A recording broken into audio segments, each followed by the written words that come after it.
So to join a side seam, in other words, two pieces of fabric on the sides of the knitting with closed edges, you start by putting the first piece on with the right side facing you.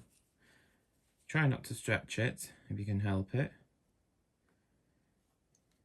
If keeping track of the length that you need to join the seam to, for instance, if it's stripes or pleats of a skirt, for instance, you can use the centimetre scale on the back of the point ring assembly here, and you push the fabric on as close to one stitch from the edge as you can manage. Push it back against the point ring, move the linker around as you go. What you see is what you get with the linker, so the neater that you put this on, the neater your seam will be.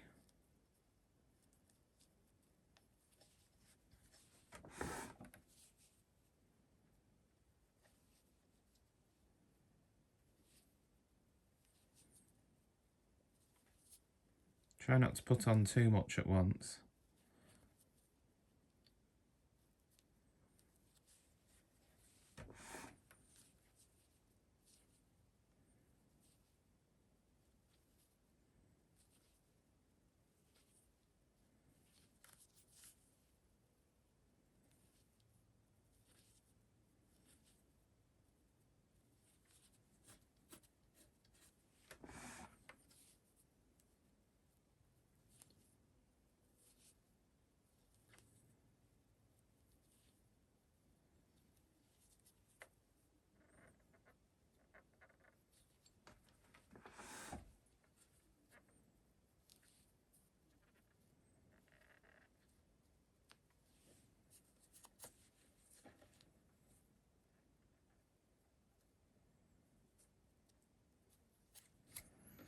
After you've got the first piece on, turn the linker back around, and the next piece you'll put on is with the wrong side facing, a bit like doing a shoulder seam, so the right sides are together.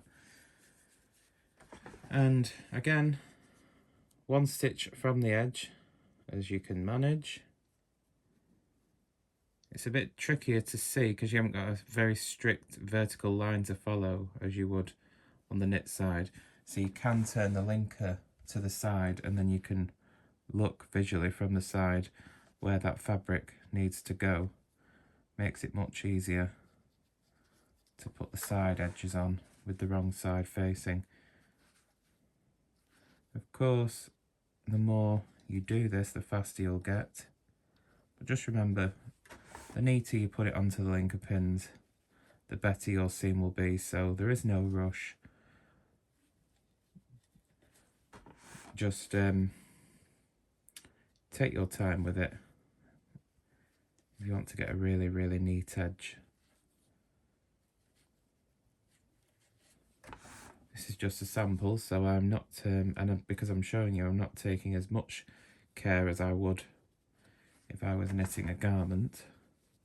At about this point, check that the pieces of fabric will match. If it seems like you really have to stretch it to get it to the end, then take a bit off and then add a very slight amount of ease to get the two pieces to fit.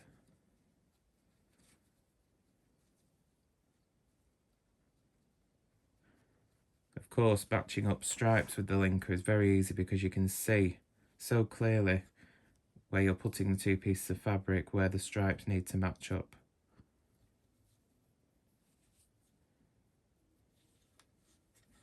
Okay. Once you've got everything in place, check you've got the same amount of fabric all the way around on top of the pins. Bring your point ring to the start of the where the needle is, the first point carrying a stitch needs to be in line with the needle. Hold the yarn here and do about 2 stitches,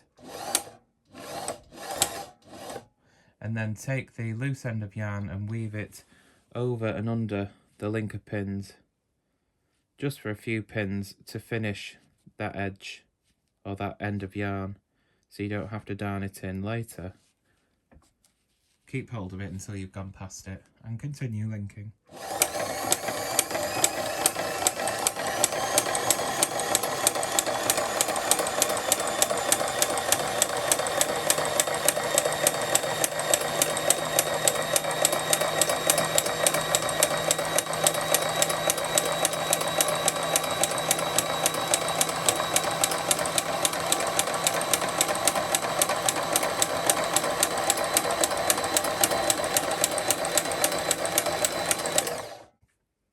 When you get to the end, do a few more chain stitches so you don't lose the chain that you've already created to seam the two pieces of fabric together when you take it off the linker. Okay, pull some slack down, break the yarn, remove the loop from the looper just by knocking it off, and then you can turn the linker around and pull the fabric off. Finish the end here by taking back that chain to the start of the knitting, like that, and then just draw the loop through,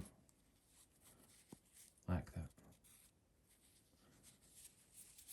And if we turn the seam to the right side,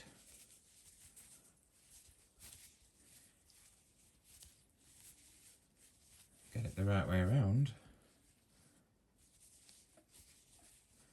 Now this is just a random assortment of lace, it's not a specific pattern, it's just a sample that I had. But there is our seam up the middle here, you see how everything is matched up perfectly. You can, but if you've done it properly, you can barely see where that seam is. It's just a shame I didn't have a better piece of fabric to demonstrate, but anyway, there you go. There is the seam. Again, if you, like a mattress stitch, if you pull it apart, you can see where it was. But it should be pretty much invisible. And that is the easy, fast way of creating an invisible seam using the Hague linker. Hopefully you found the video useful.